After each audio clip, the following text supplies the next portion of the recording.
Oh, wow. Yeah, I asked NewsNation special contributor Ross Coulthard about this latest sighting in Oklahoma, and here's what he had to say. It's very strongly indicative of a lot of objects that, frankly, never get explained, that appear in skies, not just over America, but all over the world. We want to bring in now the man who filmed this video with his son, Navy veteran Steve Aragona. Steve, thank you for your service, and thank you for being here tonight. Hey, thank you for having me. Steve, walk us through what you and your son saw. How bright was this? What made you think that this was something you hadn't seen before? Well, so we were all out front. The kids were riding their bikes, throwing footballs. It was getting kind of dark, and my neighbor across the street, Kevin Lucia, says, "Hey, Steve-O, look at this." And so I was kind of standing next to him, and he pointed up, and I looked up, and this, whatever it wasn't moving at this point. It was just stationary, and it was bright. It was so bright. I'm like, okay, this is not a shooting star. This isn't a comet or a helicopter or an airplane or anything that we've ever seen before.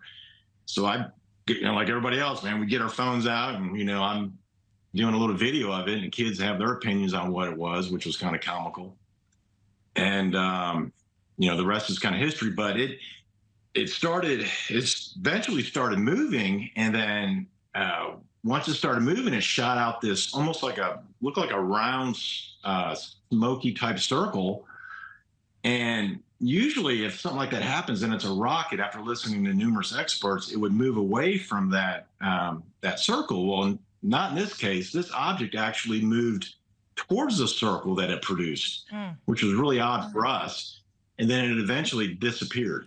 Just disappeared out of thin air, or did you see it fly away slowly? Yeah, well, no, it started moving towards that smoky ring, and then as it got closer to it, it just kind of faded, like it just vanished. It just vanished. Okay, and we do want to note SpaceX did have a launch earlier, but SpaceX saying you would have seen that 180 degrees in the opposite direction. Steve, very quickly, Right. Did you believe in extraterrestrial life before this, and what do you think now? Well, we all kind of have our thoughts and ideas, but if we all think that we're the only species that God has made in this big, vast universe, I think we're mistaken. But who knows? I mean, it's definitely interesting. So.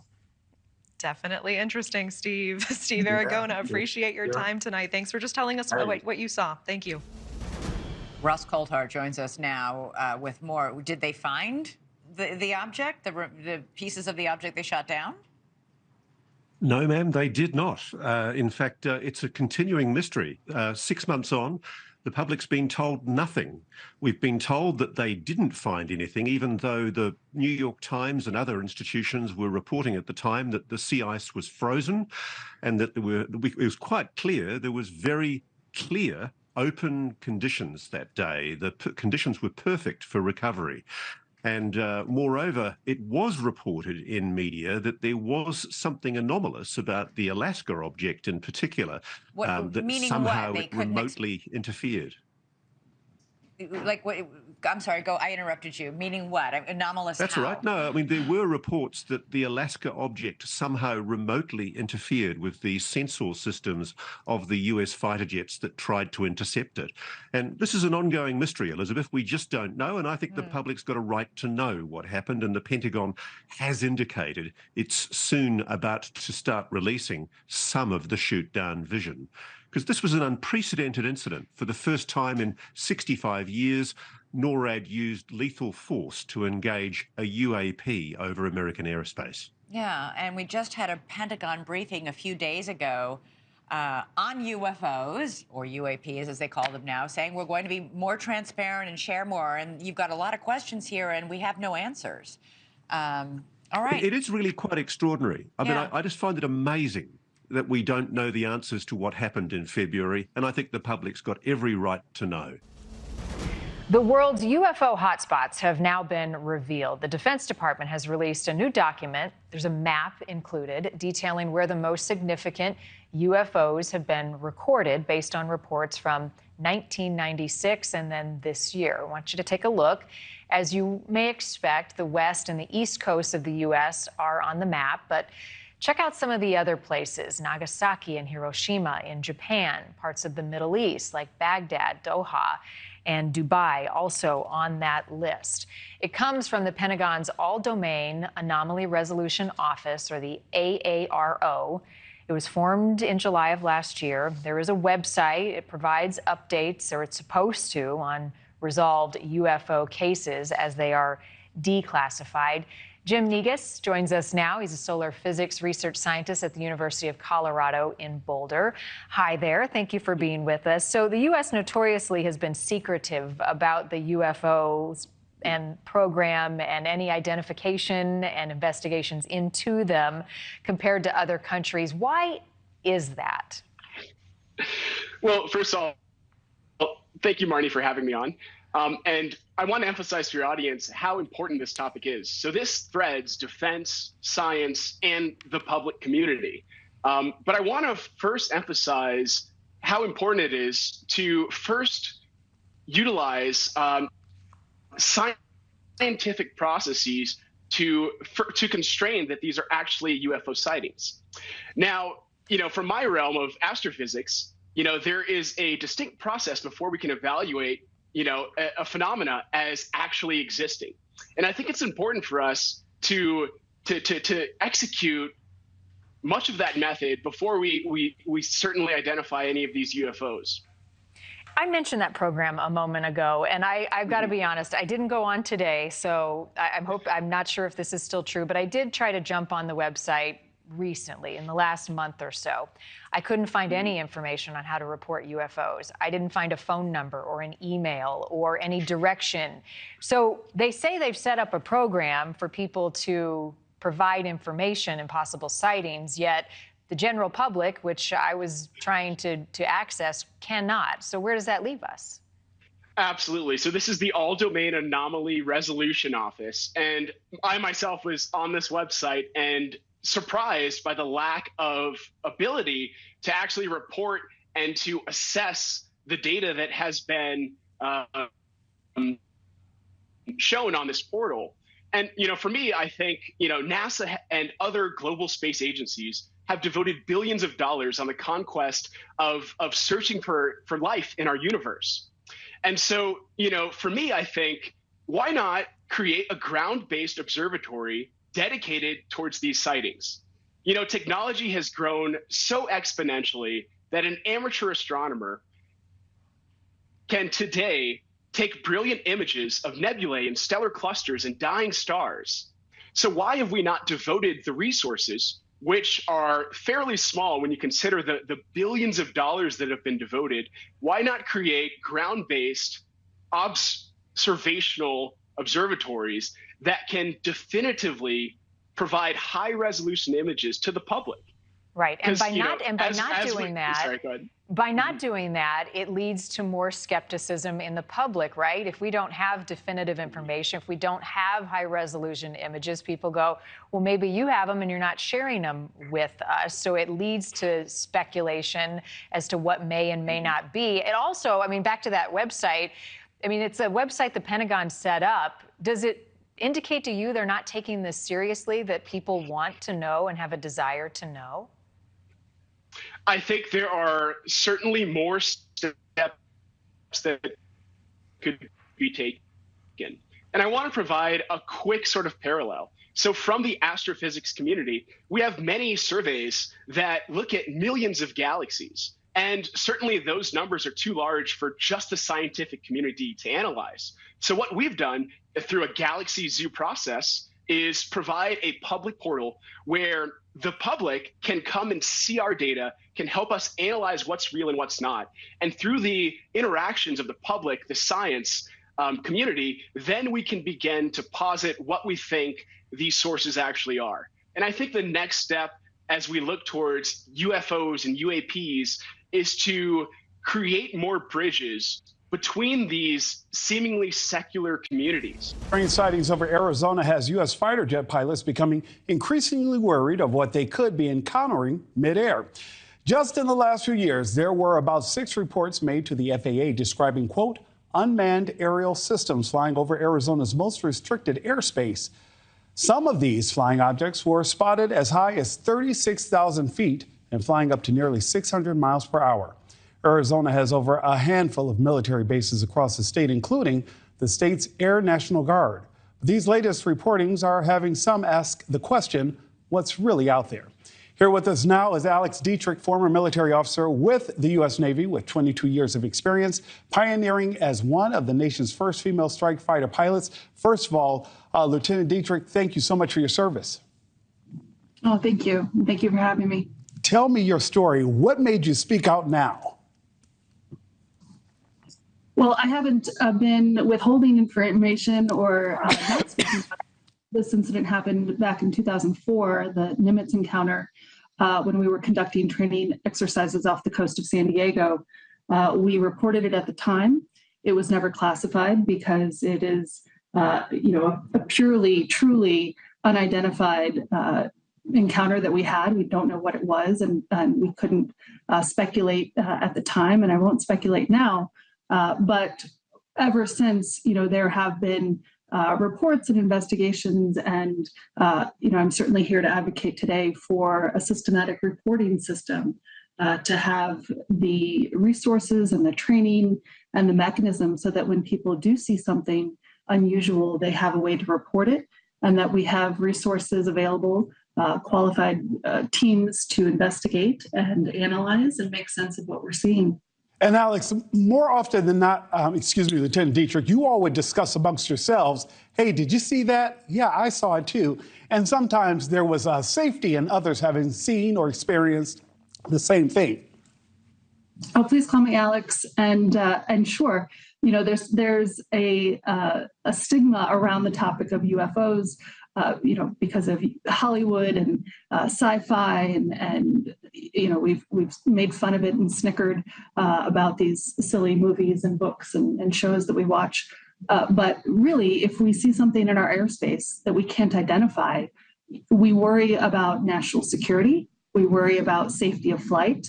And, of course, all the scientists are going to say, we're curious and we should figure out what it is. And so, I'm hoping that by talking about it, it will reduce the stigma and people will be encouraged to share their stories with colleagues and, again, with officials who can actually do something about it. And Alex, I'm glad that you pointed out the fact that you don't necessarily believe it's alien life form, but they're just objects you can't identify. Let's take a look at some of these. We're seeing everything that looks like a flying Tic Tac over Arizona. Describe some of these things that you saw while you were up there. Right. So in November of 2004, my colleagues and we were in 2 aircraft with 4 air crew, 2 pilots and 2 weapons systems officers. And we saw visually what we describe as a Tic Tac because it looks like that little candy breath mint, sort of a matte white, oblong shape with no wings or smoke trail or anything that would indicate how it was turning or traveling in the way that it was. So I've heard other encounters described with different characteristics, and I wouldn't want to suggest that they are all related, that they have the same technology or the same origin. But what's important is that we have some standard template for debriefing, that we have some way to take in this information, to ingest it and make sense of it. Absolutely. And say, are these related? And Alex, back when the DoD developed the B-52 bomber, people initially thought that was a flying object of some kind that they couldn't identify. Do you think this could also be some type of a system that's created that we just aren't aware of yet? Sure. Well, I certainly hope that we have access to and control over this technology because and I'm referring to what I saw in 2004, at least, but I don't think it is because we wouldn't operate or we wouldn't test something in a range where we have a military exercise being conducted. We wouldn't put our blue forces at risk like that. So while I hope that, it is within our arsenal, I don't suspect that it is. I love that. I'm glad that you made that distinction because even if it is something that we've created, we would not have flown and tested that object at the same time when you're doing training exercises. Lieutenant Dietrich, thank you so much for joining us this afternoon. Great, and thanks for taking this issue seriously. Absolutely, and we'll continue to follow up on this, and we'll follow up with you again later. Thank you. there was a really strong light. It lit up the entire cab of my cruiser to the point where I was having a hard time driving because I really couldn't see it. I was blinded by it. It was a perfect sphere, and it almost looked like plasma moving constantly. And I was perplexed and confused at what I was looking at. That is veteran Connecticut police officer Robert Klein describing what he says was a close encounter with a UFO. Take a look at this video. This is a reenactment of what Officer Klein says he saw back in April of 2022, taken from his description. He says he was barely into his overnight shift on a stretch of dark road that runs along a lake when his patrol car was filled with bright light that emanated from an object that was hovering near his car. The light changed colors several times, and then it zipped over the lake in the blink of an eye. Here to talk to us more about this alleged UFO sighting is NewsNation special correspondent and investigative journalist Ross Coulthart. Ross, it's always good to see you. I want to get your immediate thoughts on this account from Officer Klein. G'day, Natasha. Well, it's exciting because it looks like, when you see that fantastic reenactment that NewsNation's done, it looks like something out of Close Encounters of the Third Kind. You see the cabin of his cruiser filling up with light, and then when he's got his faculties back, he looks out the window, and as he describes, it's this gigantic, pulsing, multicoloured orb.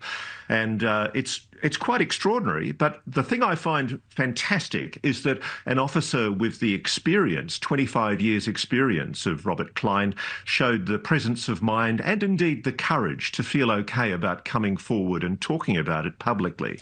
I think that's the most significant and important thing, because frankly, these sightings are happening all the time. There's a huge intensity of sightings right now, many of them orange plasma balls like he described, and where he is very close to one of the most important UFO sightings areas in US history, which is the Hudson Valley, where there was an enormous number of sightings 20 to 30 years ago. I appreciate that context. And when it comes to Officer Klein's account, what would you say to anyone who is skeptical because he waited 2 years to come forward with this testimony? Well, how do you deal with skeptics, Natasha? I mean, ultimately, they're just going to always say it can't possibly be, therefore it isn't. There's a kind of a denialism in the face of overwhelming evidence. A lot of people say witness evidence isn't evidence. I don't agree. Witness evidence is evidence. We convict people based on witness evidence in our courts. It's very important evidence. And in this case, we have a very senior police officer, a man of high credit, who's worked for his community for 25 years. Why would he expose himself to public vilification and ridicule, or at least the risk thereof, by speaking about UFOs? All credit to him for showing the bravery about coming forward. I think we're moving beyond the period where these things get treated with default ridicule and contempt. I think the public are a lot wiser than we give them credit for. They can smell a rat when they see one, and I freely speak about the fact that I think the US government knows a lot more than it's revealing about what these objects are. And for the sake of playing devil's advocate, do you think there are any immediate Earth origin explanations that come to mind for what he saw? Okay, let's try that. It could be, say, a flare. The trouble is that what he described was instantaneous movement. He describes 1 minute it's over his patrol car, and the next minute, as he films with his video camera, it's zoomed instantaneously across the lake. Flares don't do that. Neither do aeroplanes, helicopters, or any other type of prosaic explanation. Could it be a meteor? Could it be a comet? Could it be a satellite? No. So all of the prosaic explanations that you'd normally look for to try and explain something like this, and you should, because quite often it's important to be skeptical. Quite often we do mistake things that are prosaic for abnormal or anomalous objects. And I think that the simple fact is, in this case, there is no explanation. Have you ever seen this level of reports on social media before of people describing these witness firsthand accounts? And are they notably clustered in specific areas? Natasha, the sightings at the moment are off the charts. I've been talking to people from MUFON, and they're telling me that reports not only in the US over sensitive US military facilities, particularly facilities with nuclear weapons or nuclear power, but also over the United Kingdom, there are spates of what the US Air Force is continuing to describe as drone sightings over some of the most sensitive RAF, Royal Air Force bases in the United Kingdom. And we know, apocryphally, that they are bases where nuclear weapons are allegedly located, and they are shared with the US Air Force. It's an issue of grave concern. In fact, it should be a national security concern that right now, over sensitive military facilities across the United States, as we've reported before, I think I've spoken to you about sightings over the Langley Air Force Base in Virginia. We're now seeing those over the continental USA and across Europe, particularly in the United Kingdom.